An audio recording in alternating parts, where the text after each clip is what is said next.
السلام علیکم ورحمۃ اللہ وبرکاتہ. رب اشرح لی صدری ویسر لی امری واحلل عقدۃ من لسانی یفقهوا قولی. ربنا زدنا علما اللهم فقهنا فی الدین. اللهم ارنا الحق حقا وارزقنا اتباعه وارنا الباطل باطلا وارزقنا اجتنابه. سورہ المائدہ آیت نمبر 82 تک ہم پڑھ چکے ہیں. چھٹا پارہ ہمارا الحمدللہ کمپلیٹ ہو گیا ہے. ریکیپ کر لیتے ہیں 7ویں پارے پہ جانے سے پہلے. اعوذ باللہ من الشیطان الرجیم. بسم اللہ الرحمن الرحیم. لعن الذین کفروا من بنی اسرائیل علی لسان داود و عیسی ابن مریم ذلک بما عصوا وکانوا یعتدون. بنی اسرائیل میں سے جو لوگ کافر ہو گئے ان پر داؤد علیہ السلام اور عیسیٰ ابن مریم علیہ السلام کی زبان سے لعنت کی گئی، کیونکہ وہ نافرمان ہو گئے تھے اور حد سے آگے نکل گئے تھے.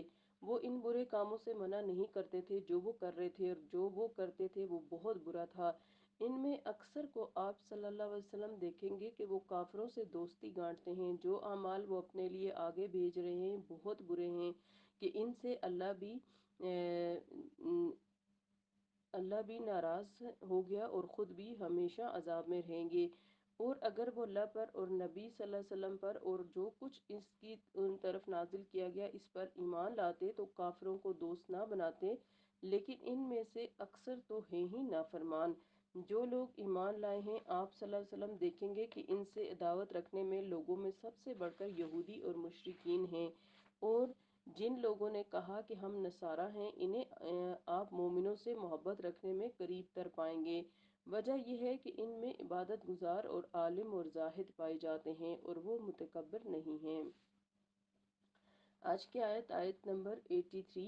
وَإِذَا سَمِعُوا مَا أُنزِلَ إِلَى الرَّسُولِ تَرَىٰ أَعْيُنَهُمْ تَفِيضُ مِنَ الدَّمْعِ مِمَّا عَرَفُوا مِنَ الْحَقِّ يَقُولُونَ رَبَّنَا آمَنَّا فَاكْتُبْنَا مَعَ الشَّاهِدِينَ.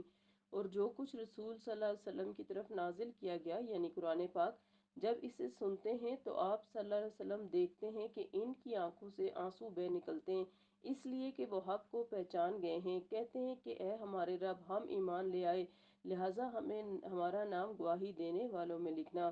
اب یہ 7ویں پارے کی پہلی آیت پچھلی آیت یعنی 82 کے ساتھ ہی منسلک ہے کہ ہم نے آخری آیت یہ پڑھی کہ مومنوں کے ساتھ دشمنی میں سب سے زیادہ یہودی اور اس کے بعد مشرکین تیز ہیں، اور کسی حد تک یعنی بہتر یا نرم رویہ جو مومنوں کے ساتھ رکھتے ہیں وہ کسی یعنی عیسائی نصارہ ہیں، کیونکہ ان کے اندر عالم عبادت گزار زاہد پائے جاتے ہیں اور وہ متکبر نہیں. لیکن یہ جو ہے سب نصارہ کی بات نہیں ہو رہی، صرف ان لوگوں کی جو اپنے دور کے بہترین علماء یا مسلمان تھے. بہرحال اسی بات کو آگے کنٹینیو کیا جا رہا ہے کہ یہ وہ نصارہ کے عبادت گزار عالم اور زاہد لوگ ہیں جو تکبر نہیں کرتے، اور جو کچھ رسول کی طرف سے آتا ہے جب اسے سنتے ہیں تو آپ صلی اللہ علیہ وسلم دیکھتے ہیں کہ ان کی آنکھوں سے آنسو بہہ نکلتے ہیں، اس لیے کہ وہ حق کو پہچان گئے ہیں. کہتے ہیں اے ہمارے رب، ہم ایمان لے آئے، لہٰذا ہمارا نام گواہی دینے والوں میں لکھ لے. تو ہجرت حبشہ اور نجاشی کا کردار، بیسیکلی یہاں پر نجاشی کی بات ہو رہی ہے. شاہ حبشہ جو تھا، مشرکین مکہ کے ظلم و تشدد سے تنگ آ کر 590 میں مسلمانوں نے حبشہ کی طرف ہجرت کی. یہ پہلی ہجرت تھی. شاہ حبشہ کے ساتھ قریش مکہ کے تجارتی مراسم تھے. ان کا ایک وفد انہیں واپس لانے کے لیے وہاں پہنچا اور چند درباریوں سے مل کر انہیں تحفے تحائف دے کر اس بات پر آمادہ کیا کہ کل جب ہم نجاشی کے سامنے اپنی عرض پیش کرنے آئیں تو وہ ہمارے ہاں میں ہاں ملا دیں اور سفارش بھی کریں. دوسرے دن اس وفد نے دربار میں حاضر ہو کر کہا ہمارے کچھ لوگ وہاں سے بھاگ کر آپ کے ملک میں آ گئے ہیں، وہ ہمیں واپس کر دیجئے. رشوت لینے والے درباریوں نے بھی ہاں میں ہاں ملا دی، لیکن نجاشی بڑا انصاف پسند بادشاہ تھا.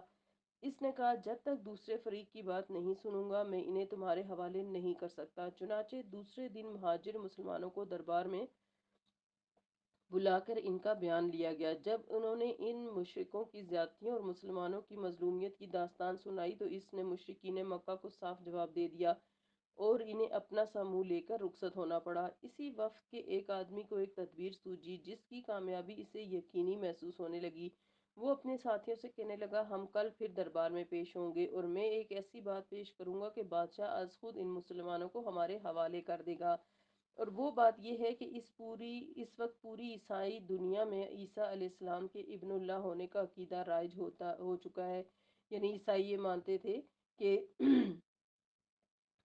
عیسیٰ جو ہیں وہ اللہ کے بیٹے ہیں، جبکہ مسلمان انہیں ابن اللہ نہیں مانتے تھے، فقط اللہ کا رسول اور اس کا کلمہ سمجھتے تھے۔ چنانچہ دوسرے دن یہ وفد دربار میں حاضر ہوا اور نجاشی سے کہا کہ ان مفرور بے دینوں سے آپ یہ تو پوچھئے کہ یہ عیسیٰ علیہ السلام کے بارے میں کیا عقیدہ رکھتے ہیں، اور کچھ غلط سلط باتیں بھی بتائیں۔ دوسرے دن پھر مسلمانوں کی دربار میں طلبی ہوئی۔ انہیں یہ معلوم ہو چکا تھا کہ کفار مکہ نے ہم پر جو اب وار کیا ہے وہ کس قسم کا ہے۔ بہرحال ان مظلوم مسلمانوں نے آپس میں یہی طے کیا کہ جو بات بھی کہیں گے سچ کہیں گے، خواہ ہمیں اس کی کتنی ہی سزا بھگتنی پڑے۔ مسلمانوں نے اس غرض کے لیے سیدنا جعفر طیار رضی اللہ عنہ کو، جو سیدنا علی رضی اللہ عنہ کے بھائی تھے، اپنا نمائندہ منتخب کر لیا۔ دوسرے دن جب نجاشی نے مسلمانوں سے سیدنا عیسیٰ علیہ السلام کے متعلق سوال کیا تو سیدنا جعفر طیار رضی اللہ عنہ نے جواب میں سورہ مریم کی متعلقہ آیات پڑھ کر سنائیں۔ یہ آیات سن کر نجاشی نے ایک تنکا اٹھایا اور مسلمانوں سے کہنے لگا واللہ جو کچھ تم نے کہا عیسیٰ علیہ السلام اس تنکے کے برابر بھی اس سے زیادہ نہیں ہیں۔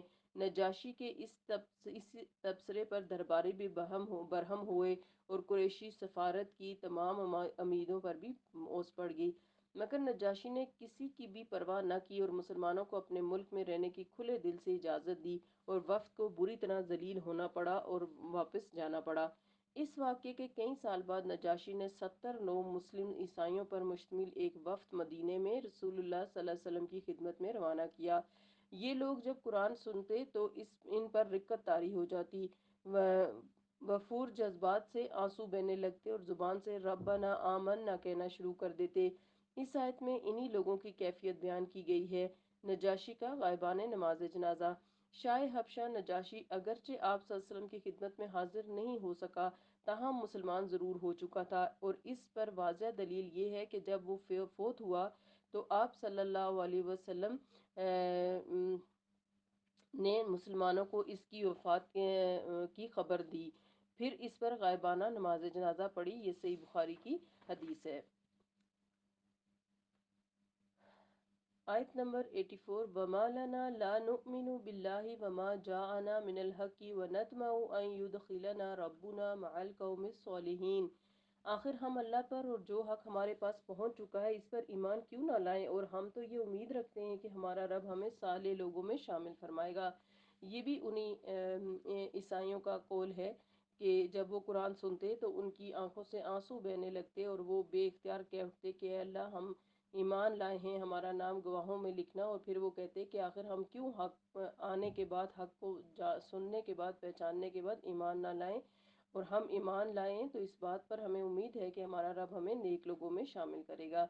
اس حوالے سے ہم سب کو بھی اللہ تعالیٰ سے یہ دعا کرنی چاہیے کہ ربی حب لی حکما والحقنی بالصالحین، اللہ ہمیں حکمت عطا فرما اور نیک لوگوں کا ساتھ عطا فرما، اس دنیا میں بھی، اور ہمارا انجام بھی نیک لوگوں کے ساتھ ہو، اور آگے بھی ہم اٹھیں تو نیک لوگوں میں سے اٹھیں، آمین۔ فَأَصَابَهُمُ اللَّهُ بِمَا قَالُوا جَنَّاتٍ تَجْرِي مِن تَحْتِهَا الْأَنْهَارُ خَالِدِينَ فِيهَا وَذَلِكَ جَزَاءُ الْمُحْسِنِينَ۔ ان کے اس قول کے عوض اللہ انہیں ایسے باغات عطا کرے گا جن میں نہریں جاری ہیں، جن میں وہ ہمیشہ رہیں گے، اور احسان کرنے والوں کا یہی بدلہ ہے۔ یعنی ان کے یہ ایمان کی گواہی دینا اور اللہ کے کلام کو سن کے رو پڑنا، اور جو ان کے گواہی دینا ہے بار بار اللہ اور محمد صلی اللہ علیہ وسلم کے لیے، اس وجہ سے اللہ تعالیٰ انہیں جنتوں میں داخل فرمائیں گے۔ دوسری طرف والذین کفروا وکذبوا بآیاتنا اولئک اصحاب الجحیم، جن لوگوں نے کفر کیا اور ہماری آیات کو جھٹلایا وہی اہل دوزخ ہوں گے۔ تو یہاں آپ غور فرمائیے کہ یہ نصارہ بھی اہل کتاب تھے اور مدینہ کے یہود اور ان کے سردار بھی اہل کتاب، لیکن مسلمانوں کے ساتھ ان کے رویے کا لحاظ سے ان میں جو زمین و آسمان کا فرق ہے، اسی فرق کو سابقہ آیت میں بیان کیا گیا ہے۔ اہل کتاب ہونے اور توحید کا دعویٰ رکھنے کے لحاظ سے یہود کو بھی چاہیے تھا کہ وہ عیسائیوں کی طرح مشرکین کے بجائے مسلمانوں کے قریب تر ہوتے، لیکن معاملہ اس کے برعکس تھا۔ یہود نے اللہ کی ان آیات کو جھٹلا دیا جو تورات میں موجود تھی، لہٰذا ایسے بد کردار لوگوں کی سزا دوزخ ہی ہو سکتی ہے۔ تو یہاں پر ایک ٹاپک جو کہ پیچھے چھٹے پارے سے چلا ہوا تھا یہود و نصارہ کا، اور آخر میں نصارہ کی جو خوبیاں اور ان میں جو اپنے دور کے بہترین مسلمان تھے ان کے ایمان لانے کا واقعہ، اور پھر ان کے جو اعمال ہیں، اور جو اچھی بات پارے کے آخر میں بتائی گئی کہ ان کے اندر تکبر نہیں بلکہ وہ عاجزی رکھنے والے لوگ ہیں، اور اسی عاجزی کی وجہ سے جب انہوں نے قرآن سنا تو قرآن ان کے دل میں اثر کر گیا اور وہ ایمان لے آئے۔